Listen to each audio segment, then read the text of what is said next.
Hello traders, Gary Wagner here. It is in the afternoon in Honolulu, early evening in New York. It is Friday. Happy Aloha Friday, as we say on the islands. It is May 25th, 2018, and this is the Daily Report for Gold and Silver. A small downtick in the precious metals markets, but that is following a pretty dramatic recovery this week. Gold did manage to stay above 1,300, closing at 1,370 cents, down about 370 on the day. Silver lost 16 cents at 16.52, and that is partially due to a stronger dollar, gaining 43 points, 94.14. Slight decline in the Dow, down 58 points at 24,753, and a further decline in Bitcoin futures, 74.20 and 74.45 in the CBOE and CME futures exchanges. Traders, what an interesting week we have just gone through, and considering last week's volatile activity, the fact that we have almost a polar opposite in terms of price movement this week, I believe is just as or even more significant than last Tuesday's fall from grace, when gold broke from above the 200-day moving average at around 1310 and sold off by about $28 until it found support roughly at 1286, which is a Fibonacci harmonics composed of a 50% retracement when we look at an extremely long data set going back into 2017 when gold was at 1204 up to this year's high, and the second data set, which is created from a different starting point and a different low, that being the low that happened at the end of December when gold was trading at about 1240, and then that is also up to the record top. So we have these two different data sets in with different time cycles, and the interesting thing is we get multiple harmonics. We get a series of price clusters. The 50% retracement of the longer data set is at the same price as the 0.618% retracement of the shorter data set, which has its labels or numbers on the left-hand side. We can also see that occurrence at the 50 and 38, which is our current level of resistance. We'll talk about that in a second.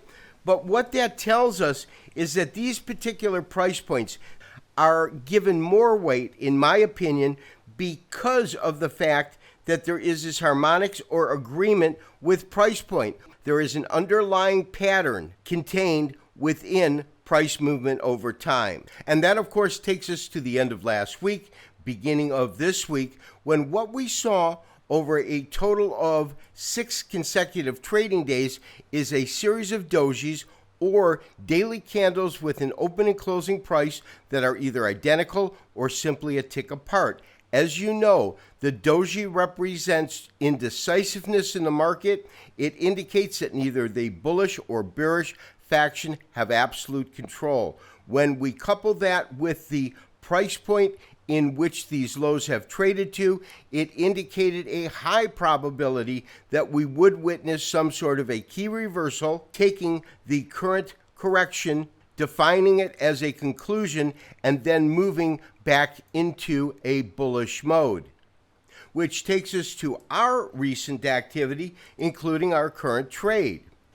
If you recall, on May 2nd, we actually took a long position getting into the market roughly at 1307, initially putting a stop at 1298. And as that market moved up, I thought that we had a rather good play. However, we got an indication of weakness when we saw this bearish Harami cross form on Friday, and then the following Monday, we actually trailed our stop to 1310.50. Of course, Tuesday's action took us out with a small profit, and then we remained flat for the better part of the week. However, that changed the other day when, just before minutes were released from last month's FOMC meeting, we initiated a long position as we saw the market move up.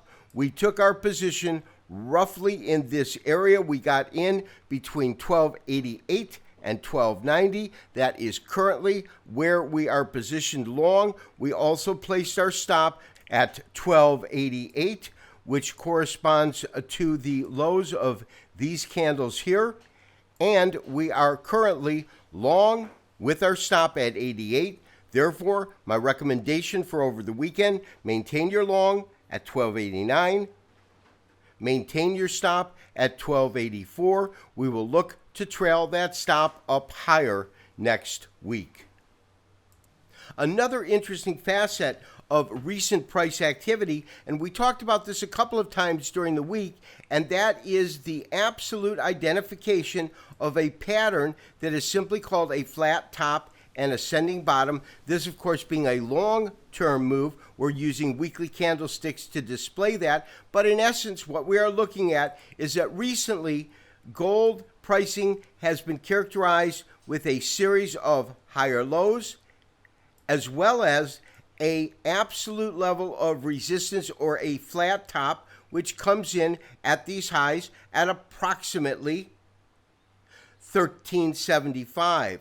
Now, this pattern can indicate not only a continuation of the uptrend, but it also is significant in that it might allude to a potential and major break above former resistance.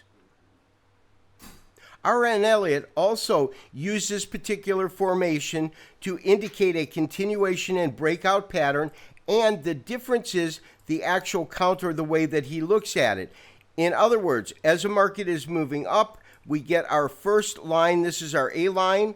That's B. Then we go to C, and then our fourth, and then finally a fifth wave down. And from there, and as we get to the E wave, we then get what he labels as a thrust.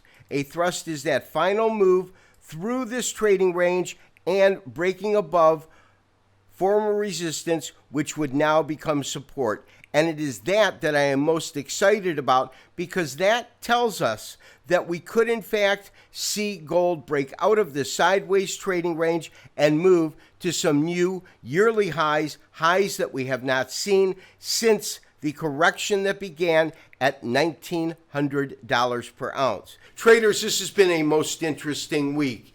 It was characterized at the beginning of the week with a series of dojis. In other words, daily candles that had an open and close that were either identical or a tick apart. That is the interpretation of a market in consolidation, and it also lets you know that there's a potential shift of power between the bearish faction and the bullish faction.